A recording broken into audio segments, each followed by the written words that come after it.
Mayong gabi isinong tanan. Malipayon ko karon nga makakita nga dagag tao diri sa atong rally karong gabi una. Salamat kaayos ni pag-adto. Thank you kayo. Sige. Naunsa naman mo? Gwapa o gwapo lang gihapon. Mutuo pod mo dayon. Sa klase. Kibaw naman mo tanan sa nahitabo, no? Sumaw nang gibuhat nila kaniadto, pero mga taga Davao kita gipugngan tana. Mao tong pinakaunang rallying atong gibuhat. Di gid sila kalako sa ilang mga plano pag-abot diri sa Davao. Kaya ang mga Davao, dili mga bogo kita, mga bright ang mga tao. Di na nila kaya buhaton sto. Kita mo tuot ang eleksyon. Kita bisag kami hugpong sa taong lungsod o bisag kinsa dire. Kay nanglan mo agi tag eleksyon. Mao ganay importante kaayo. Kay ngano sa eleksyon makapili ta og mga tao nga modumala o mulingkod sa mga posisyon na importante kayo sa atong syudad. Makapili ta og natay gusto pulihan o nya makapili putag mga gusto nato nga ibalik nga maglingkod para magserbisyo sa syudad. So buang ganing Marcos manggod tinuod lang. Di buang gyud. Tanawon ninyo, pagsugod sa eleksyon, tama man to ingon ni Congressman Ungab. Sila may niadto, nihangyo sila, akong igsoon ni engage. Di man gyud siya gusto magpresidente. Ang vice presidente okay niya. So yang giubanan, tan-aw ninyo mudaog si Marcos kung wala akong igsoon. Malagi. Buang ka, buang gito siya. Kay karon iya mang binuangan god. Wala may kaso. Sige, gusto ninyong politika, ingana inyo ang politika, pero kita gapahibaw sa ilaha nga dili ta ingon ana. So mo na moagi tag eleksyon, unya karong eleksyon na ipakita nato nga di kita manugot ug wa ta kauyon sa ilang gibuhat pinaagis to mga boto. Tama dili? Diha rata. Di ta mo sundog nila kay naghayang ilang mga utok wa to kasabot nga unsa na sila.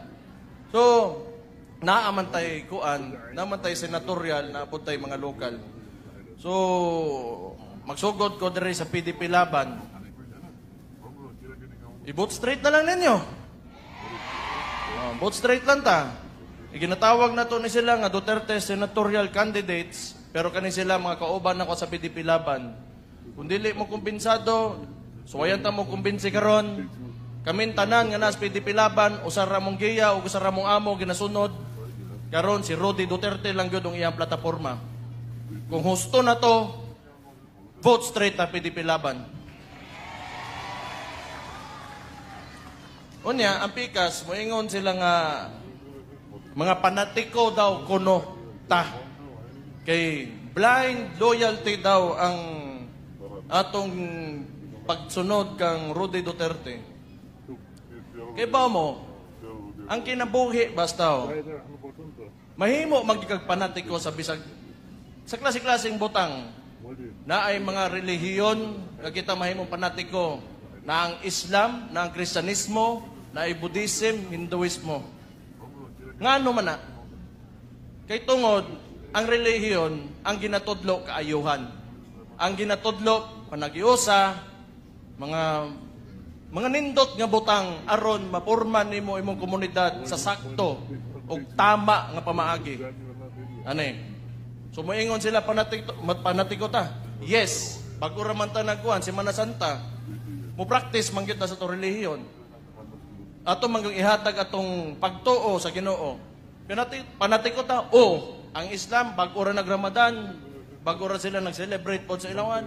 Panatiko sila. Yes, ngano man kaayuhan kini. Unya mo ni atong gusto nga mapakatag nato sa mga komunidad, sa itong mga isig kataw, kay aron naatay padulngan nga maayo o kaayuhan. Karon mo storya ta, pangutan-on ko nimo, dili na lang bilang anak, pero bilang politiko karon o kandidato nga gatungtong diri sa entablado, nganong panatiko ko. O kamo diha nga gatuo kay Rudy Duterte. Unsa may gipakita niya? Ang gipakita niya, kung dili kaayuhan, paggugma sa nasod. Pagtuo o pagkahiusa, tinabangay o labaw sa tanan, gatuo siya nga ang Pilipino mubangon pa, sobra pa kung unsa siya karon. Karon, muingon sila nga, nga naman, dili ba na, pangit ba na kung mao na atong tinuuhan o sundo na to siya? Nga no, dili ta pwede mo tuo nga ang Pilipino kaya gid mo bangon, sobra pa kung unsay naa karon? Unsa day gusto nila, magpundo na lang ta kung asa ta karon, di na ta maning kamot para sa mga kaugalingon, para sa kaugmaon sa itong mga anak ug mga apo. Ingana manggod ilang tanaw, kabalo mo si Rudy Duterte manggod, maong daghan kay siya kontra karon, labi na pag-abot nimo diha sa national politics kay ginaingon niya ang mga butang nga dili gusto madunggan sa mga karaang politiko, mga traditional politicians, mga dinastiya na dugay na gagunit sa ilang mga lugar o kaning mga sindikato nga dugay na pong gagunit o mga illegal nga pamalakad sa ilang mga lugar. Tinuod lang. Mao nang nagkasinabot sila karon kay kaning ginapakita ni Bongbong Marcos nga centralized na gobyerno, Manila-centric, didto tanan, kay nanglan ka magsalig, ana gusto nilang ibalik tanan karon. Mao na, mobalik. Kita ba day mo, Chief PNP, nga moingon ang droga pampataas sa oras. Asa man mo kakita, nganong ingon ana manulte, nga murag okay ra, nga isulti nato, nga kung bangag ang mga tao, okay ra. Kadtong pagdagan ni Rudy Duterte, klaro iyang plataforma. Di lang niya gusto droga, korupsyon, kriminalidad. Karon, nganong kontra kaysa sa taas? Makita man ninyo. Tanaw ninyo, ang GPNP, musturya na ganig droga, nga pampataas na sa oras, naagyo kay administrasyon nga wa naging klaro. Tinuod lang. Mauna, siguro manggod, ang Pilipino manggod, di siguro, kay ko, paglingkod ni Rudy Duterte manggod, adto nahimo sa presidente, ang mga tao na matngon na.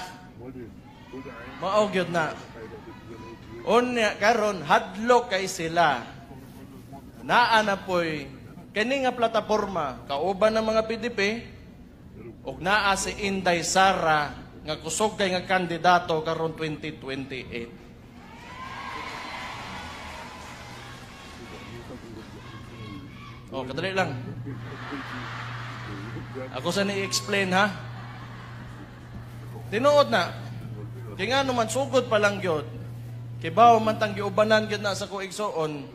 Ang inyong mayora kaniadto, Vice Presidente pod ninyo, ang inyong gipili, kitabangan ninyo. Mo na lang gisugdan, moingon sila confidential funds, 125 million, ilag yung ipagos na sa Congress o sa Senate, nga tanan man na diha politiko. Mga politiko, dali ra kay nahadlokon. Dali ra po mag-usab-usab ang istorya na. Di man po noon tanan, pero makita ninyo nga kita ra man diri nga muluhod. Nga naman. Kibaw mo, ang hugpong sa taong lungsod, ang bunga ko ni Rudy Duterte, ug hugpong sa taong lungsod, unya ipakita nako nga talawan ko unsang klaseng mayor ko para sa inyong mga dabawin nyo. Hindi man problema. Wa may sayop gyud pod unta kung politika lang. Pero kanang mangidnap na silang tao, mag-andam sila eroplano, sakay nila, na dili wala sa saktong proseso, ipadala nila laing lugar, lahi na nga storya. Binuang na gina siya. O sige lang, na may eleksyon, dali ra mamakit-an nya kay baw mo. Ako gatuo ko nga wa pagyud na tao ang usa ka wa pa na tao ang tao nga mopilde kang Rodi Duterte.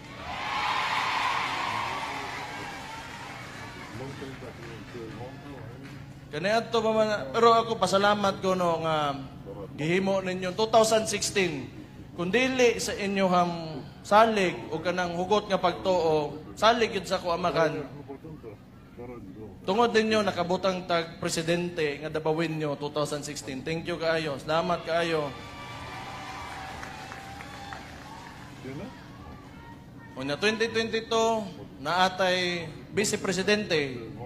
Salamat po sa inyo mga taga Davao naatay dabawin niya nga vice presidente karon.